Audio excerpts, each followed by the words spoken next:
आप देख रहे हैं एफएम न्यूज और मैं हूं स्वाति चौरसिया। आप सभी का बहुत स्वागत है हमारी 5 बजे की खास चर्चा में। जी हां, आज हम बात करने जा रहे हैं छठ की। छठी मैया का त्योहार आ गया है और चारों तरफ ही उसकी धूम मची हुई है, लेकिन उत्तर प्रदेश में चुनाव है। बिहार में इस त्योहार को धूमधाम से मनाया जाता है, वहां पर इसका जो औचित्य है वो बहुत ज़्यादा है। लेकिन उत्तर प्रदेश में भी अब इस वक्त छठ का त्योहार बहुत ज़रूरी हो गया है। वो भी क्यों ना, क्योंकि पूर्वांचली वोटरों को जो लुभाना है, पूर्वांचली वोटरों को का जो अपनी तरफ रुख करना है। जी हाँ, सीएम योगी की योजनाएं, तमाम योजनाएं सीएम योगी अब सामने लेकर के आ रहे हैं। ताबड़तोड़ दौरे कर रहे हैं, जगह जगह पर जा रहे। आज वो सहारनपुर, शाहजहां और बदायूं में थे। आपको बता दें कि अलग अलग जगहों पे उनके कार्यक्रम हैं और अब एक बहुत बड़ी उन्होंने, एक तरह से आप कह सकते हैं, पूर्वांचली वोटरों को लुभाने के लिए घोषणा की है। वो घोषणा ये है कि अब जल्द ही 10 नवंबर को छुट्टी की घोषणा उन्होंने करी है। जी हाँ, सीएम योगी की तरफ से छुट्टी की घोषणा कर दी गई, यानी कि जब 10 तारीख को छठ का जो सबसे महत्वपूर्ण दिन है उस दिन छुट्टी की गई है। और डीएम्स के ऊपर उन्होंने छोड़ा, यानी कि जो जिलाधिकारी हैं उनके ऊपर उन्होंने फैसला छोड़ा कि अपने अपने इलाके के हिसाब से, अपने अपने शहर के हिसाब से आप छुट्टी वहाँ पर दे सकते हैं। लेकिन वो ये जो फैसला लिया गया है वो तभी लिया गया है जब उत्तर प्रदेश में चुनाव होने वाले हैं। बहुत कम समय रह गया चुनाव में। सीएम योगी की योजनाएं हैं, होली तक तोहफों की सौगात लगी हुई है। जी हाँ, होली तक फ्री राशन की भी बात की गई है। 35 किलो गेहूं और चावल दिया जाएगा, साथ ही साथ 1 किलो दाल, तेल, चीनी, नमक सबको मिलेगा। और भी बहुत सारे तोहफों की लड़ी लगी हुई है। और इसी मुद्दे पर हम चर्चा आज करने जा रहे हैं कि अब अचानक जब चुनाव पास में है तब ये सारी चीजें क्यों। और इसी पर चर्चा करने के लिए तमाम मेहमान मेरे साथ जुड़े हैं। शबनम पांडे जुड़ रही हैं, आप बीजेपी की प्रवक्ता हैं, आस्था तिवारी प्रवक्ता कांग्रेस, और कपिल श्रीवास्तव आपको बता दें हमारे साथ जुड़ रहे हैं। आप तीनों ही मेहमानों का बहुत बहुत स्वागत है एफएम न्यूज पर। आप तीनों तक मेरी आवाज आ रही है? सबसे पहले मैं आना चाहूंगी कपिल जी आपके पास। देखिए, अब जिस तरीके से चुनाव करीब है, चुनाव करीब आते ही आपने भी सुना होगा कि ऐलान कर दिया गया है कि जो जितने भी पूर्वांचली इलाके हैं, खासतौर पे जैसे गोरखपुर हो गया, बिहार से जुड़ा हुआ, वहाँ पर छुट्टी घोषित की जा सकती है 10 नवंबर को। और तमाम जिलाधिकारियों को भी ये अधिकार दे दिए गए हैं कि अब आप लोग अपने अनुसार देखिए और छुट्टी घोषित कर दिए। साथ ही साथ तमाम तरीके की तोहफे और योजनाओं का भी लाभ दिया जा रहा है प्रदेश की जनता को। चुनाव करीब है, इसलिए आपको नहीं लगता कि चुनाव करीब है? कपिल जी देखिए, बहुत सीधी सी और स्पष्ट बात है कि धर्म आस्था का विषय है, विश्वास का विषय है। अगर आस्था के हिसाब से छुट्टी होती तो बहुत पहले हो जानी चाहिए। लेकिन हम तो यही कहेंगे कि हमारे संत जी ने बड़ा ही देरी कर दिया। और संत जी को ये घोषणा तो अपनी छुट्टियों में पहले ही से कायम करनी चाहिए थी, क्योंकि पहले भी छठ पर 1 दिन की छुट्टी हुआ करती। कम से कम हमारे पूर्वांचल में वैसे भी, और मैं तो एक अधिवक्ता हूँ, हमारे यहाँ तो न्यायालय की भी छुट्टियां जो है वो हाई कोर्ट से गवर्न होती हैं, वो प्रदेश सरकार से नहीं होती है। हमारी भी कल छुट्टी है। तो हम इस वजह से आपको कहना चाह रहे हैं कि कुछ उन्होंने नया ऐलान नहीं किया है। ये बात अलग है कि आस्था को, धर्म को उन्होंने अपने साथ आत्मसात नहीं किया, बल्कि उन्होंने राजनीति के साथ किया है। और राजनीति के तहत ये छुट्टी जो भी आप कह रही हैं कि अभी आने वाली है, घोषित होने वाली है, वो अभी उसकी घोषणा होगी। यहाँ तक बात रह गई 35 किलो चावल या अनाज देने की, तो ये भी जो काम हो रहा है वो योगी जी फूड बिल के ही तो माध्यम से कर रहे हैं। और food bill Bharatiya Janata party का लाया हुआ नहीं है, वो तो यूपीए सरकार का लाया हुआ है। तो कहीं ना कहीं से छठ माता का आशीर्वाद जो है वो एनडीए को ना लग करके वो यूपीए और यूपीए के घटक दल और उनके साथ जो उन्होंने जब सरकार चलाई थी प्रगति वाली, और हम लोगों ने उनका साथ दिया था, तो हम लोगों को लगने वाला है। अब ये तो शबनम बहन जी बताएंगी कि आखिर संत जी को अचानक मौके पर क्यों ये सूझा, और क्या राजनीति में धर्म का प्रवेश होना चाहिए या नहीं होना चाहिए। और अगर ये छुट्टी उन्होंने मन से किया था तो ये बहुत पहले हो जाना चाहिए। बिल्कुल शबनम जी, अब देखिए आपकी तरफ ही सवाल उठेगा, क्योंकि देखिए बीजेपी से ही तमाम सवाल विपक्ष भी पूछेगा और जनता भी पूछेगी, हम भी पूछेंगे। अचानक से जब चुनाव पास है तभी क्यों याद आया कि छठ की छुट्टी को घोषित करनी चाहिए और तमाम अधिकारियों को ये अधिकार दे दिए गए कि आप अपने अपने इलाके के हिसाब से देखिए आपको छुट्टी देनी है कि नहीं। और इसी तरीके का उत्तराखंड में भी, क्योंकि चुनाव होने वाले हैं और उत्तराखंड में भी जहां पर इतने ज़्यादा पूर्वांचली लोग नहीं पाए जाते, लेकिन वहां पे भी इस चीज़ की घोषणा कर दी गई कि 10 नवंबर को छुट्टी घोषित हो गई है। शबनम जी।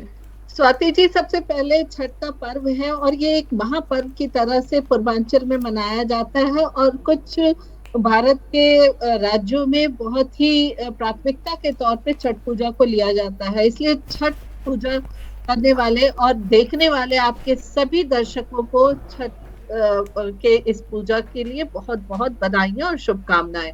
देखिए, ये बात गलत है कि छठ की छुट्टियां पहले से उत्तर प्रदेश में मिलती थी। अब तक उत्तर प्रदेश में कभी भी छठ की छुट्टी राज्य सरकार ने नहीं दी थी। ये पहली बार उत्तर प्रदेश में छठ की छुट्टी मिल रही है। जहां तक फूड बिल की बात की जाए, अगर वो आया था तो क्यों नहीं पिछली सरकारों में अनाज फ्री में मिलता था। देखिए, फ्री खाद्यान्न का बंटवारा पहली बार उत्तर प्रदेश और भारत में एनडीए की सरकार आने के बाद कोरोना के समय से शुरू हुआ है और वो लगातार आर्थिक तथा खाद्यान्न की जो यह जनता को, गरीब जनता को दिया जा रहा है।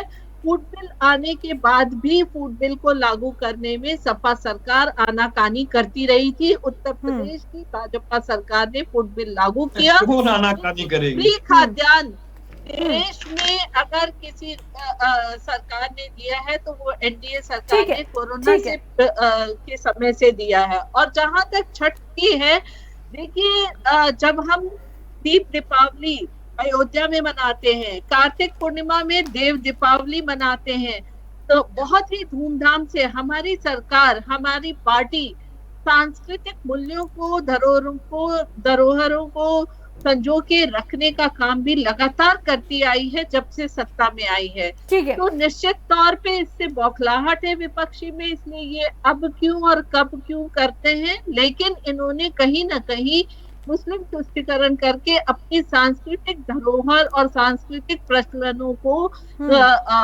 ठंडे बस्ते में रख दिया था और उसको करने और उसको प्राथमिकता पे रखने की बात जब हमारी सरकार करती है तो निश्चित तौर पे ये प्रश्न उठाते हैं, क्योंकि कहीं ना कहीं ये बहुसंख्यकों को आहत करना चाहते हैं। लेकिन हम सबका साथ, सबका विकास, सबके विश्वास के तहत चलते हैं। हम चाहे किसी भी समुदाय के लोग हैं, उनके सांस्कृतिक प्रचलन और धरोहरों को सजोकर रखकर अपने भारत की संस्कृति को मजबूत भी करना चाहते हैं। ठीक है, लेकिन मेरा यही सवाल है आपसे कि ये जो तमाम घोषणाएं की जा रही हैं, ताबड़तोड़ जगहों पर जाना, कल कैराना जाना, वहाँ के जो इतने भी पीड़ित थे, पहले जो पलायन कर गए थे, उन परिवारों से मिलना, और उसके बाद आज भी तमाम बैठकें करना, जगह जगह जा कर के जनता को संबोधन करना, और उसके बाद अब ये ऐलान करना कि होली तक फ्री में सबको राशन मिलेगा, चावल, तेल, दाल, गेहूं सब कुछ मिलेगा। अभी इस वक्त ही क्यों? कोरोना का आपने जिक्र किया, कोरोना के समय में तो सबसे ज्यादा जरूरत थी, जब लोगों के व्यवसाय चले गए थे, लोगों की नौकरी पेशे चले गए थे, सारी चीजें खत्म हो गई थी, तब क्यों नहीं किया गया? देखिए स्वाति जी, आपको मालूम होगा पिछले 4-6 महीने से खाद्यान्न फ्री में दिया जा रहा है जो अंतिम पंक्ति में खड़े लोग हैं।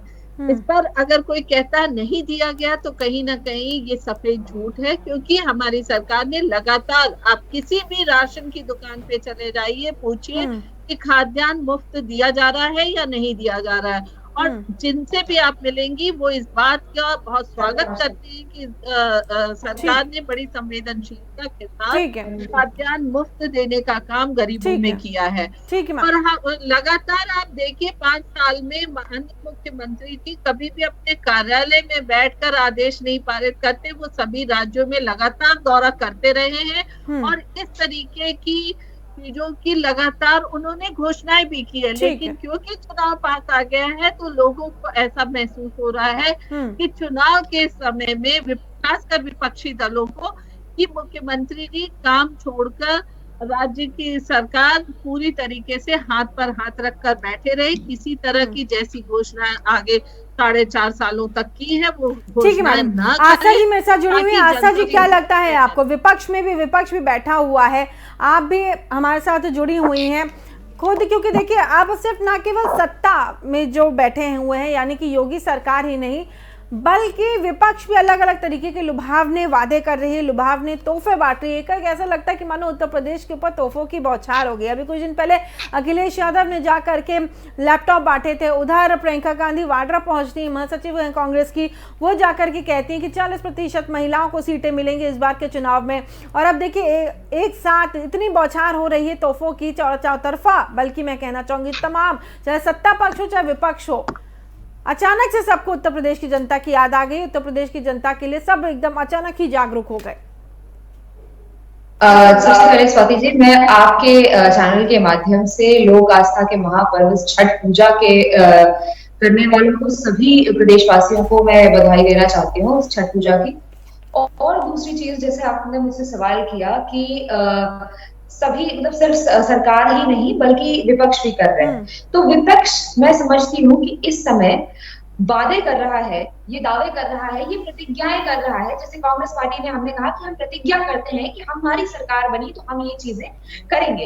ये बेसिकली एक मैनिफेस्टो की तरीके से आप इसको समझ सकते हैं। मगर सरकार जो कर रही है वो आपको मैं समझाती हूँ कि योगी आदित्यनाथ जी वो मतलब वो सारे काम कर रहे हैं जिससे उत्तर प्रदेश के न युवाओं को फायदा हो रहा है, न महिलाओं को फायदा हो रहा है, न किसानों को फायदा कर रहा है। बेसिकली जनता परेशान है मगर कोई भी फायदा जनता को नहीं पहुंच रहा। आपको याद होगा 70 लाख रोजगार देने की बात की गई थी, सिर्फ 4 ही दे पाए। बताइए बाकी के 66 लाख लोग क्या करें? आप ये बताइए 20 दिन स्ट्रीट पे प्लांट लगाने की बात की गई थी, सिर्फ 2 फंक्शनल है, बाकी के 18 का क्या हुआ? ठीक है। और इसी तरीके से मैं ये चीज तमाम सूची है भारतीय जनता पार्टी के कार्यों की जो कि ये लोग अपने वादे किए और उसको वादे को पूरा करने में ये लोग असफल रहे। काम अगर करते तो इनको राम के नाम पर वोट मांगने की जरूरत नहीं पड़ती। आप देखिए कि जिसे शबनम जी ने भी बताया था कि दीपावली मनाई गई, ठीक है, दीपावली मनाई गई, मैं उसका बड़ा स्वागत करती हूँ, मगर हकीकत क्या है प्रदेश की? आप ये देखिए कि दीपावली के बाद एक वीडियो वायरल होता है अयोध्या से जहां पर लोग उन दियों में से तेल निकाल रहे हैं। ये पिछले साल का वीडियो था मेरे ख्याल से, जिसकी बात आप कर रही हैं, ये पिछले साल का है। ये पिछले साल का वीडियो नहीं है, ये इस साल भी लोगों की स्थिति ऐसी है जहाँ पर, ठीक है, शबनम जी कुछ कहना चाह रही हैं? पिछले साल की ऐसी स्थिति, ठीक है। योगी सरकार को याद नहीं आया कि उन्हें छठ की छुट्टी करनी है, मगर उन्होंने आज करी छुट्टी, क्योंकि वो उनको पता है कि उनको लोगों को लुभाने का प्रयास करना है। वो किस तरीके से, खास तौर से पूर्वांचल बेल्ट के लोग जहाँ पर, ठीक है आशा जी, आपका सवाल हमने सुन लिया, इसका जवाब शबनम जी देने के लिए हाथ उठा रही हैं अपना। शबनम जी देखिए, यही सवाल बार बार खड़ा होगा और विपक्ष भी आप लोगों को घेरेगा कि आपको इतने सालों में नहीं छुट्टी देनी याद आई। आप जब, क्योंकि चुनाव में मात्र 3 से 4 महीने का समय बचा है, तो जो छठ एक महापर्व के रूप में मनाया जाता है, ना केवल बिहार में बल्कि उत्तर प्रदेश के भी कई इलाकों में, खास तौर पर जो पूर्वांचल के इलाके, जो पूर्वांचल से यानी बिहार से जुड़े हुए हैं, उसके बॉर्डर से जुड़े हुए जो शहर है, वहां पर बहुत हर्षोल्लास से मनाया जाता है। और चाहे हम बात करें गाजियाबाद की, दिल्ली की, या फिर हम बात करें नोएडा की, खास तौर पर गाजियाबाद और नोएडा की, गौतम बुद्ध नगर की, लखनऊ की, इन तमाम शहरों में ये भी आदेश दे दिए गए हैं कि तमाम नदियों तालाबों को साफ किया जाए, वहां पर पूर्ण व्यवस्था करी जाए। अब अचानक आखिरी साल में क्यों, जब सरकार का कार्यकाल पूरा हो रहा है? शबनम जी देखिए स्वाति जी, हमने अपने संकल्प पत्र में जितने भी वादे किए थे उसमें से 99% वादे पूरे कर लिए हैं और जो नहीं पूरे हुए हैं वो प्रगति पे हैं। पर हम ऐसी कोई प्रतिज्ञा नहीं करते हैं कि हम किसी राज्य में स्कूटी भी नहीं बांटे और स्मार्टफोन भी नहीं बांटे, और उत्तर प्रदेश में अपने चुनावी समय पे स्कूटी और कांग्रेस जैसा स्कूटी और स्मार्टफोन बांटने की झूठी प्रतिज्ञा ली। तो इस तरह की झूठी प्रतिज्ञा करने वाली पार्टी को उत्तर प्रदेश की जनता ने पहले ही नकार दिया है। और कहीं ना कहीं इनके जो राष्ट्रीय अध्यक्ष हुआ करते थे, तरीके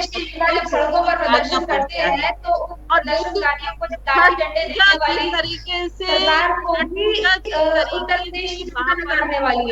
उत्तर प्रदेश के अधिकतर जिलों में बनाया जाता है। वहां पे सरकार लाइट की व्यवस्था, घाटों की व्यवस्था, तमाम ऐसी व्यवस्था लगातार इन 4.5 सालों में करती रही है। और सरकार को ऐसा महसूस हुआ है कि हाँ, इस पर्व में, क्योंकि ये 3 दिन का व्रत होता है। इसमें तमाम लोगों को तमाम सुविधाएं होती हैं। अगर नौकरी पेशे वाले हैं तो सरकार की छुट्टी है कि सरकार अंतिम दिन तक, जब तक चुनाव नहीं होता है तब तक सरकार लगातार काम करती रहेगी। ये सरकार बैठे रहने वाली नहीं है। और आएंगे तो कामों को और सरकार को आगे बढ़ाएंगे। जनता घर बिठाने वाली है। जी आशा जी कुछ कह रही हैं। जी आशा जी बोलिए। मैं कह रही थी कि बस तब तक ही अवसर है जब तक अंतिम दिन तक चुनाव प्रारंभ नहीं हो जाता, क्योंकि उसके बाद तो भारतीय जनता पार्टी के लोगों को सबको घर बैठना पड़ेगा।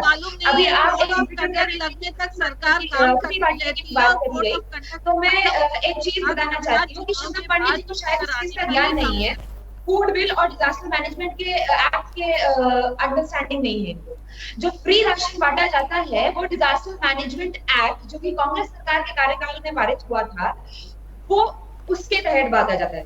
जो कि डिजास्टर जैसा सिचुएशन है, किसी पैंडेमिक सिचुएशन में फ्री राशन बांटने का प्रावधान है। इत्तेफाक ऐसा है कि मोदी सरकार पेट्रोल के दाम में राज करती है और इस समय कोरोना जैसी महामारी आई तो वहां पर ये फ्री राशन वितरण किया गया। ठीक है, जनता परेशानी में होती है। आप वैट नहीं कर रहे, हम तो वैट नहीं कम कर रहे। अच्छा चलिए वैट की बात करें। जितना 43,000 करोड़ का आपने टैक्स वसूला है पेट्रोल पर, 43,000 करोड़ का टैक्स, जानती हैं 43,000 करोड़ में जीरो बताएंगे आपको नकारने वाले लोग हैं। आप तो भगवान राम के नाम को इस्तेमाल करके राजनीति वाले का भगवान राम को इस्तेमाल तो नहीं करते। आप लोगों की आत्मा से खिलवाड़ करने वाले लोग हैं मैडम। और आपका रिपोर्ट जनता दे चुकी है 14 में, 17 में, 19 में, आगे 22 में भी आपको देने वाली है। 22 में आपको रिपोर्ट कार्ड करने वाली है, 0 बटन सन्नाटा देने वाली है। रिपोर्ट कार्ड आपको 0 बटन सन्नाटा मिलने वाला है, 0 मिलेगा 0। और ऐसे 0 मिलेगा क्योंकि आपने इस देश की जनता को, इस प्रदेश की जनता को छलने का काम किया है। भगवान राम के नाम पर कोई काम न करके आपने उन्हें छलने का काम किया। जिनको फूड बिल और डिजास्टर मैनेजमेंट एक्ट का अंतर नहीं पता है कि फ्री राशन किस आधार पर बढ़ता है, आप बता रहे हैं कि आप सरकार में है तो आप बेकार काम कर रही है। जिस टैक्स की आप बात कर रही है ना, वो हमारी सरकारों में पहले से ही उतना कम चल रहा था जितना कि आपकी सरकार आज कर रही है। और इसका देखिए महाराष्ट्र में सबसे ज्यादा है। महाराष्ट्र, राजस्थान में आप जाके देखिए। मध्य प्रदेश के बारे में नहीं बताई? मध्य प्रदेश में किसकी सरकार है? मध्य प्रदेश में किसकी सरकार है? सुनिए झूठ हम नहीं बोलते, आजकल पार्टी बोलते कांग्रेस को लोगों का। चलिए ठीक है, आप दोनों ने अपनी अपनी बातें रखी हैं। वापस आ जाती हूँ मैं मुद्दे के ऊपर कि आखिरकार ठीक है, लेकिन देखिए शबनम जी, इस बात से भी गुरेज नहीं किया जाता जिस तरीके से पेट्रोल के दामों में वृद्धि हुई है। पेट्रोल एक ऐसी बुनियादी चीज अब हो गई है जिसकी अगर दाम बढ़ते हैं तो तमाम चीजों के ऊपर उसका असर दिखाई देता है, क्योंकि पेट्रोल अगर महंगा होता है तो ढुलाई में, यानी कि जो ट्रांसपोर्टेशन होता है वो महंगा होता है। ट्रांसपोर्टेशन महंगे होने की वजह से खान पान की पदार्थ जो होते हैं, यानी कि सब्जियां, तेल, पानी, सब कुछ महंगा होने लग जाता है। यहाँ तक कि पानी जो बिकता है वो भी महंगा हो जाता है क्योंकि ट्रांसपोर्टेशन बढ़ रहा है, तमाम चीजें। क्योंकि यहाँ जरूरी हो जाता है कि आप लोगों ने कहा कि बीजेपी अब जहां जहां पे चुनाव है, तमाम जगहों पे, बल्कि ज्यादातर जगहों पर अब उन्होंने दाम कम कर दिए हैं पेट्रोल के। लेकिन इस चीज से भी नकारा नहीं जा सकता कि पेट्रोल बीजेपी कार्यकाल में 100 के पार पहुंच गया है। शबनम जी। स्वाति जी, देखिए आपने देखा कि पेट्रोल के दाम सरकार ने, केंद्र सरकार ने कम किए और साथ साथ उत्तर प्रदेश सरकार ने संवेदनशीलता के साथ वैट भी कम किया, जबकि उसके ठीक विपरीत अन्य पार्टियों की जो सरकारें रही हैं अन्य राज्यों में, उन्होंने वैट कम नहीं किया। तो ये संवेदनहीनता है।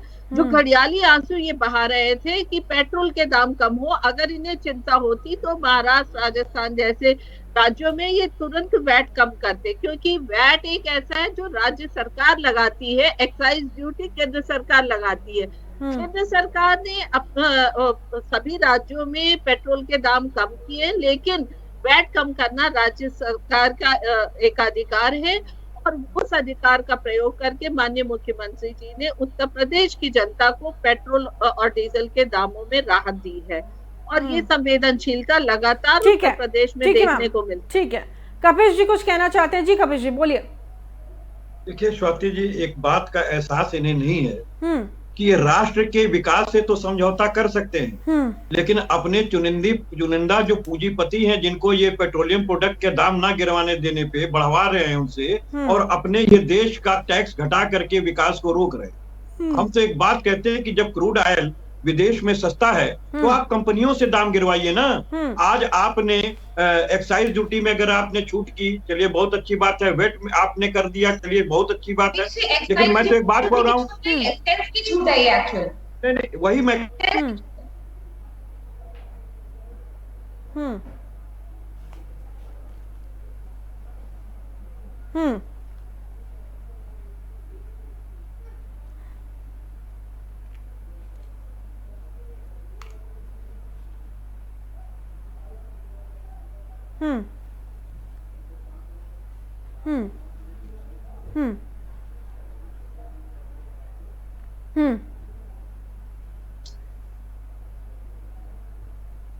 में कुछ नहीं था, तब तक आपके हाथ में सब कुछ था, सारे दाम रुके हुए थे। जो पश्चिम बंगाल का इलेक्शन खत्म हुआ, दाम बढ़ने लगे। तो इनकी सरकार राष्ट्र से और राष्ट्र के विकास से समझौता कर सकती है, लेकिन अपने चंद पूंजीपतियों के मित्रों के जेबों से नहीं कर सकती है, क्योंकि अगर उनका जेब खाली हो जाएगा तो नरेंद्र मोदी जी खाली हो जाएंगे। देश पूंजीपति चला रहे हैं, देश नरेंद्र मोदी जी तो उनके एक रिमोट कंट्रोल है, और ये साबित हुआ है किसान आंदोलन के अंदर। अगर इन्होंने 700 किसानों की शहादत छठी मैया के नाम पर ली हुई है, आप बताइए ना, अगर छठी मैया को ये मान रहे होते तो 700 किसान जो कि अन्न की ही देवी हैं, और अन्न उगाता हुआ किसान ही उसका पुत्र है, और आपने पुत्रों की हत्या की है, और आप कैसे कह सकती हैं कि आपने बड़ा सम्मान में जा छूट कर दी है? ये राजनीति की है आपने। अगर आपके अंदर सम्मान होता तो 4 साल पहले ये छुट्टी हो जानी चाहिए थी, जो आपने नहीं की। चले शबनम जी जवाब दीजिए, बीते 4 सालों में छुट्टी क्यों नहीं करी? आज जब चुनाव एकदम करीब है, सर पर है चुनाव उत्तर प्रदेश का, तब आपको छठी मैया की भी याद आ जाती है, तब आपको छुट्टी की भी याद आ जाती है, तब आपको साफ सफाई की भी याद आ जाती है, तमाम व्यवस्थाओं की भी याद आ जाती है। विपक्ष है, विपक्ष तो सवाल करेगा ही। शबनम जी निश्चित तौर पे वो विपक्ष जरूर सवाल करेगा, जो लंबे समय तक सत्ता में रहे और उन्हें कभी छठी मैया की याद नहीं आई, तो उन्हें निश्चित तौर पे तड़प होगी कि ये कैसे हो गया। तो खैर इससे कोई हताश होने की, उन्हें वो हताश होते रहे। हम इस बात को जानते हैं कि जहाँ पे जनता को जो भी जनता की समस्याएं होती है और जो भी आकांक्षाएं होती हैं, उनकी आकांक्षाओं को हम पूरा करते हैं, और इसके तहत हमने छठ पूजा में छुट्टी दिया। पेट्रोल में ऑयल बॉन्ड भरवा के एक बड़ा आर्थिक भार देने वाली कांग्रेस पार्टी का समर्थन 4 साल क्यों नहीं दिया? हम तो लोकल छुट्टी देते थे, सत्ता में रहते के हाथ में पूर्वांचल में होती थी। आपने तो परशुराम जयंती की भी छुट्टी हटा ली, आपने हनुमान जयंती की भी छुट्टी हटा ली। आप बताइए ना, आप तो भगवान परशुराम को भी नहीं मानने के लिए तैयार है। आप ये बताए ना मुझे, आप क्यों नहीं बताना चाहती हैं? देखो भाग रही है बातों से, हमारी बहन जो है शबनम बहन हमारी भाग रही है, ये जवाब नहीं देना चाहती है कि 4 साल छठ मैया का अपमान क्यों किया, छठ मैया के नाम पर इन्होंने छुट्टी क्यों नहीं की, और छठ मैया के जो पुत्र किसान स्वरूप हैं, इनके उपज का इसमें पूजा किया जाता है, चाहे वो गन्ना किसान क्यों ना हो, जिसका 15,000 करोड़ रुपया योगी सरकार अपने टेप में दाग के बैठी हुई है। ये सोचना पड़ेगा, ये किसानों की हत्यारी सरकार कैसे, किस तरीके से ये छठ माता की पूजा करेंगे। अरे इनको छठी का दूध याद दिलाने का काम हमारा आज का किसान करेगा, इनको छठी का ये दूध याद दिलाने का काम हमारा नौजवान करेगा, आज हमारी माँ बहनें करेंगी, क्योंकि इन्होंने आज उनके कोखों को उड़ाने का काम इस किसान आंदोलन के अंदर 11 महीने से बैठा के किया है। ऐसे अन्नपूर्णा के लोगों का अपमान आपने किया है, उनकी हत्याएं करवाई है एक तरीके से बैठा के। आपको छठ माता कभी माफ करने वाली नहीं है, बल्कि आपको छठी का दूध याद दिला देंगी इस लोकतंत्र के चुनाव में। चलिए ठीक है शबनम जी, वो इनके लिए गले की हड्डी है। इस सुशासन को देखकर तो किसी भी बात का जवाब देने के लिए तैयार नहीं है। शबनम की परेशानी नहीं है कि आप किसान, वही किसान को आपने शहीद करा दिया जो छठी माता का पुत्र था, जिसकी उपज आप चढ़ाती हैं, ईख हो चाहे कुछ 15,000 करोड़ रुपया बाकी लगाया, आपने यूरिया का दाम बढ़ा दिया, 5 किलो यूरिया बढ़ा लिया आपने। आप लोगों ने किसानों का दुगना करना था, लेकिन आपने पूंजीपतियों का 5 गुना दाम कर दिया। और अडानी एग्रोज के नाम पर आपने आलू की खरीद करवा के रखवा के पिछले नवंबर में 60 रुपए किलो बेचने का काम किया है। ये काला बाजारी को बढ़ाने वाली सरकार है। ये किसानों के साथ नहीं खड़ी है, ये गरीब और गुरबा के साथ नहीं खड़ी है। इसीलिए आवश्यक वस्तु अधिनियम के अंदर इन्होंने परिवर्तन किया और अंबानी और अडानी के घर की इन्होंने बाकायदा साज सज्जा करवाई है माता लक्ष्मी की। पूरे देश के अंदर भले कहीं पर लक्ष्मी बरसे चाना बसे, इनके मित्रों क्या बरसनी चाहिए जो चुनाव में इनको चंदा देने का काम करते हैं। और इनकी पोल खोलने का काम मेहुल चोकसी ने लंदन के अंदर में किया था। ये किस तरीके की बात कर सकती है? शबनम जी एक एक करके बोलिए। शबनम जी सुन लीजिए पहले क्या कह रहे हैं। रुपए देने की बात, 13,000 करोड़ रुपए देने की बात जो है मेहुल चोकसी ने अपने एफिडेविट के अंदर की है। 700 किसान मरवा दिए आपने, उनके गर्दन को सशक्त किया है, उनकी गर्दन उतार ली है। और आप कह रही हैं आपने किसानों को सशक्त किया। कपीर जी 14 से लेके अब तक जो रिपोर्ट कार्ड किसान देते रहे हैं, वो रिपोर्ट कार्ड देखिए 22 में भी आप लोगों के लिए आने वाला है। शहादत से बड़ी कोई रिपोर्ट कार्ड नहीं है। और स्वतंत्र भारत के आंदोलन में आज तक किसानों ने कभी इतना लंबा धरना प्रदर्शन किसी ऐसी हठधर्मी सरकार से नहीं किया जो अपने ही नौनिहाल के हत्यारी साबित हो रही हो। और ये बात तो आपके लिए हाईकोर्ट भी कह सकती है। कोरोना के अंदर जो है राम भरोसे है, ये तो हमारी हाईकोर्ट का मानना है। आप क्या बात करते हैं? सुप्रीम कोर्ट ने कहा कि सरकार हत्या करवा रही है, तो आप तो हत्या करने वाली सरकार है। ये कपिल श्रीवास्तव या समाजवादी पार्टी नहीं कह रही है, ये सुप्रीम कोर्ट और हाई कोर्ट ने कहा है। चलिए अब शबनम जी एक एक करके आप लोग अपनी बात रखिए कि जब इस बिल पे स्टे हो गया तो किस बात का धरना, तो ये सुप्रीम कोर्ट और किसानों के बीच की बात है। ठीक है कपिल जी आपने अपनी बात खुल के रखिए, शबनम जी को मौका तो दीजिए बोलने का। ठीक है कपिल जी शबनम जी को बोलने दीजिए, बोलिए। मदद करती रही, अब तक कोई भी सरकार इस तरीके का पहल नहीं की। बोलिए शबनम जी अपनी बात रखिए, बोलिए। जी मैं यही कह रही हूँ कि चाहे किसान हो या सामान्य जनता हो। शबनम जी चलिए कपिल जी का सवाल है, शबनम जी कपिल जी का सवाल है, बीते 4 साल तक सरकार को छठी मैया की याद क्यों नहीं आई? 4 साल छुट्टी क्यों नहीं दी? सीधा सवाल। देखिए सीधा सवाल यही है, जब हम दीप दीपावली मनाते हैं तो ये कहते हैं आप दीप दीपावली में खर्च क्यों करते हैं। जब हम राम मंदिर की बात करते हैं तो ये कहते हैं तो फिर आप छुट्टी क्यों दे रही हैं? और आप 4 साल क्यों नहीं छुट्टी दिया? हम आपको धर्म से भी रोक रहे हैं क्या? हम आपको धर्म कर्म से रोक लेंगे क्या? हमारे पास इतनी ताकत है क्या? कपिल जी शबनम जी से मैं सवाल कर लेती हूँ। हनुमान जयंती पे भी छुट्टी दी, हमने महावीर जयंती पे भी छुट्टी दी, हमने गौतम बुद्ध जी पे गुरु पूर्णिमा। कपिल जी बोलने दीजिए, शबनम जी को बोलने दीजिए, कपिल जी बोलने दीजिए। आखिर क्या वजह है बहुसंख्यक समुदाय के खिलाफ हमेशा क्यों ये खड़े होते हैं? राम भक्तों पे गोली चलाना, राम के अस्तित्व पे प्रश्न चिन्ह करना, दीप दीपावली के खर्च पे प्रश्न चिन्ह करना, ये बहुसंख्यक समुदाय के खिलाफ आखिर क्यों खड़े दिखते हैं? पर गोली आप चला रही हैं, वो भी मुंह की ऐसी कि 700 किसान शहीद हो गए। वो राम भक्त नहीं थे क्या?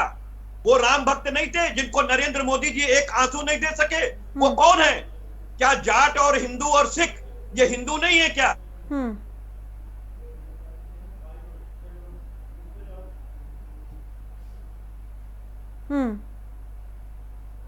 कपिल जी घड़ियाली आंसू बहाना बंद कर दीजिए। जनता के सामने आप लोगों के असली चेहरे आ गए हैं कि आप लोग लंबे समय तक सत्ता में रह के केवल परिवार का विकास करते थे, देश और राज्य का नहीं। अच्छा परिवार का विकास हो रहा है तो प्लीज अब जानना है कि शबनम जी अमित शाह जी के बेटे क्या है मौजूदा समय में?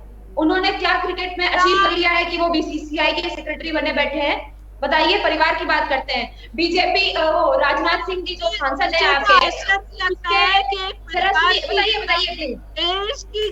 बताइए कि आपके जो राजनाथ सिंह जी है, राजनाथ सिंह जी के बेटे कैसे विधायक बने? उन्होंने ऐसा कर दिया था। राजनीति करते हैं, ये आश्चर्य की बात है। अब पहले बताइए, इस परिवार की गुलामी करना आपकी राजनीति है क्या? अब तो अरे आप भी तो संघ परिवार की गुलाम हैं। उस संघ परिवार की गुलाम है जिसने आजादी में कभी नाखून नहीं कटाया, और जिनको आप वीर कहते हैं उससे बड़ा कायर नहीं हुआ।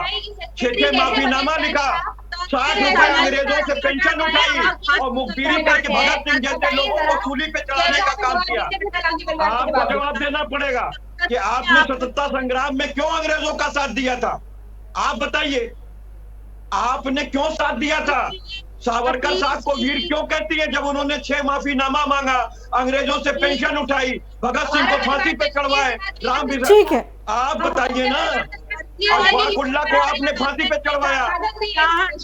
ठीक है, आप बताइए कि आपके जैसा ने कौन सा ऐसा अचीवमेंट करा था, ऐसा क्या चीज अचीव कर ली थी? चलिए, आप तीनों मेहमानों ने अपनी अपनी बातें रख दी है यहाँ पर, जिस आप तीनों को मौका दिया गया था, आप तीनों मेहमानों ने अपनी अपनी बातें रख दी। शबनम जी, समय कम है, आप तीनों ने ही अपनी बातें खुल करके रखी यहाँ पर कि आखिरकार विपक्ष सवाल पूछेगा ही कि आखिर आखिरी साल में क्यों, जब कार्यकाल पूरा हो रहा सरकार का, तभी छठ की याद क्यों आई और क्यों सरकारी छुट्टी घोषित की गई। विपक्ष सवाल करेगा। हालांकि बीजेपी भी बिल्कुल लगातार डटी हुई और कह रही है कि छठी मैया को याद करना क्या गुनाह हो गया है, हम तो लगातार तमाम त्योहार मनाते रहे हैं। तो खुल करके बात रखी है। आप तीनों ही मेहमानों का बहुत बहुत शुक्रिया हमारे साथ जुड़ने के लिए इस चर्चा में। फिलहाल इतना ही। देश और दुनिया की तमाम खबरों के लिए आप देखते रहिए FM न्यूज़।